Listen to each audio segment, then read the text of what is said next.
This is the final battle, the final enemy, the final challenge. Let's dive on in.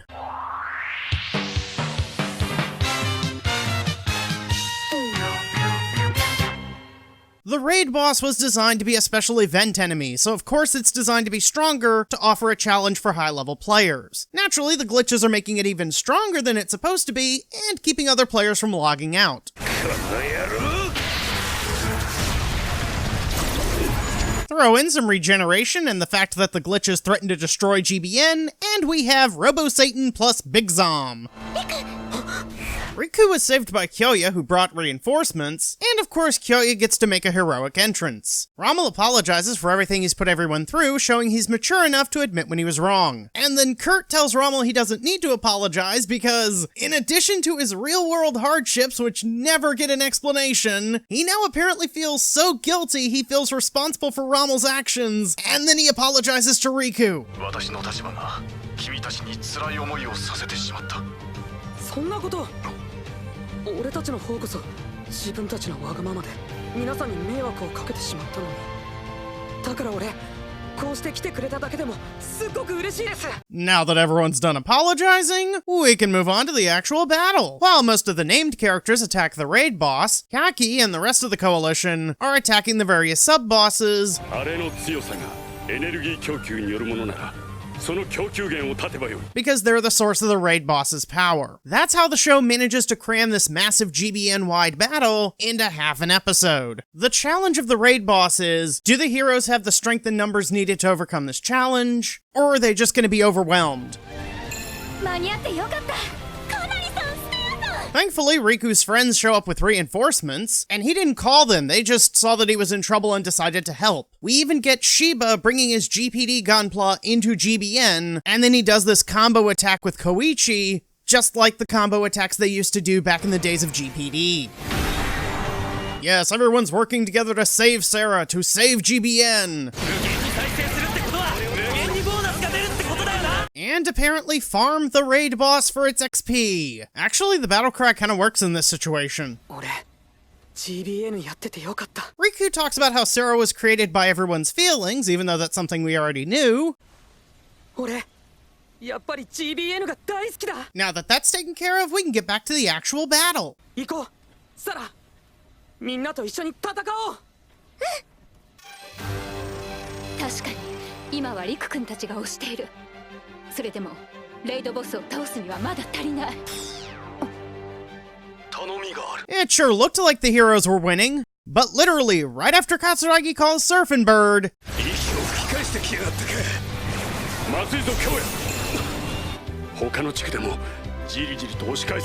and you can tell how bad this is by looking at this map. Oh, you needed action? Well, here's this background character's Gunpla getting destroyed. Katsuragi shows up with anti-glitch missiles that are based on the update patch that was going to kill Sarah. From a story perspective, this shows how things have changed from protect GBN even if it means sacrificing Sarah, to protect all of GBN, including Sarah, from the problems caused by all these glitches. Katsuragi even deployed the guard machines, showing how the admins are now taking a more active role in protecting GBN.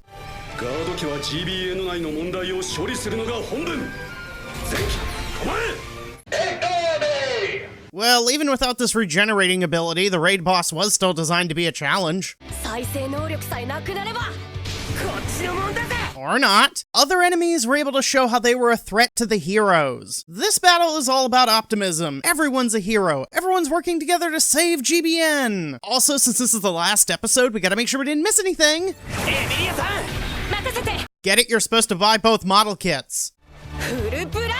Yuki fires all his weapons at the same time, that would have been useful in the last episode, and Rommel solves his problems with a chainsaw. And he never has the same problem twice. Since this is the last episode, everybody has the opportunity to do some kind of special finishing move or some super move, and yes, Maggie has a super move.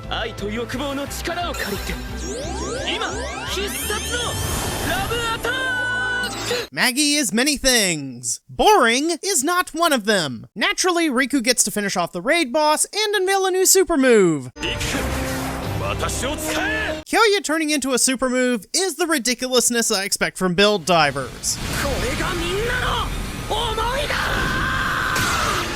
And I wouldn't have it any other way. And with that, GBN is saved. Everything's back to normal. All we have to do now is transfer Sarah to the real world and hope she doesn't die and destroy GBN in the process. Obviously, the plan's gonna work, and I'll give the show credit for balancing the optimism with a healthy respect for the dangers involved. サラ向こうの世界で待ってる And so, Gundam Build Divers ends the way it began.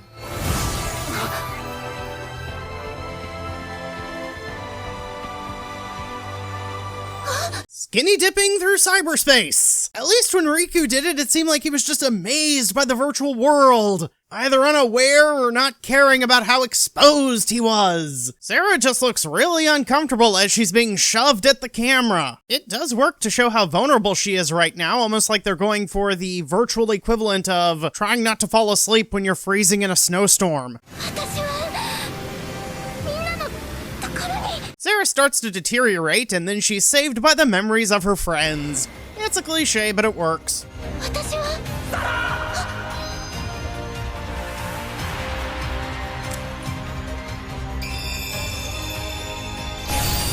I actually have a theory for how this happened. Sarah has powers, and she formed a bond with Riku, so it's possible his GBN account and the necklace have residual L-Diver code.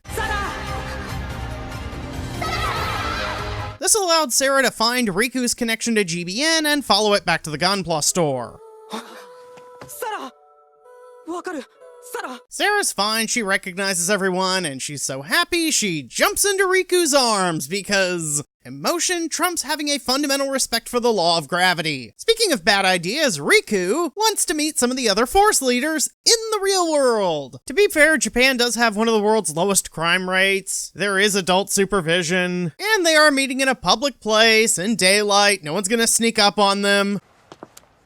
誰だ By Maggie standards, this is toning it down. Tiger's obviously supposed to be a jock, and he's supposed to look like the human equivalent of his GBN avatar. Kyoya, by comparison, looks normal. チャンピオンこれで後来ていないのはシャフリさんだね Yuki had mentioned that Ogre and Doji couldn't make it, and that's a nice way for the show to acknowledge that not everyone is going to be seen outside the virtual world.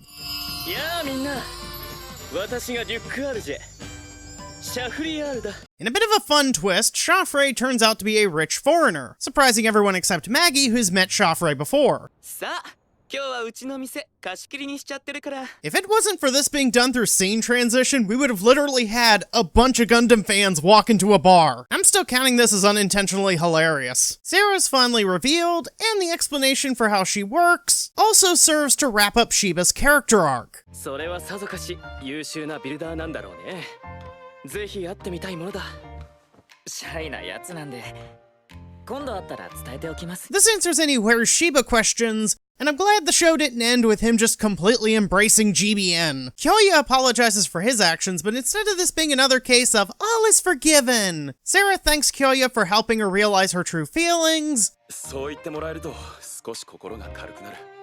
もうキョウちゃんたら真面目なんだから And then the other Force leaders kind of make fun of him for being so serious. We get a few lines about how this incident has caused GBN to be more popular than ever, and it strengthened the camaraderie between players. Maggie tells everyone to lighten up because it's a party, leading to... もう今日は楽しむために集まったんだからすまない。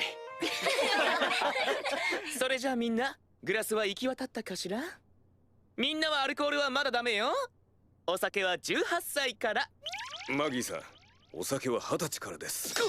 A joke about how the owner of the place that serves booze doesn't know the legal drinking age. Maybe that would have been funny if Shafre said it. そういえばサラちゃんは普段どうしてるのみんなが学校行ってる間はガンダムベースでマスコット代わりやってもらってる With all the time on screen Sarah spends next to Riku, it's important to have lines like this to show she's not bound to him. That's why the show needs to establish that sometimes Sarah stays with Nanami, sometimes she stays with Momo, and she's planning to stay with Ayame for a while to learn about SD Gundams. Riku apologizes again, and this is understandable given what he's been through. Everyone was calling him out, saying he was being selfish. 君たちの望んだことは皆が共感できることだ。私も君の姿に奮い立たされたんだよ。 Having Kyoya tell him everyone understands is a huge relief. Tiger realizes the bar has a karaoke machine, so naturally everyone wants to sing their favorite Gundam songs. But then the show goes the extra mile by having Nanami embarrass Koichi. We get a little montage of the celebration, and afterwards, they take the party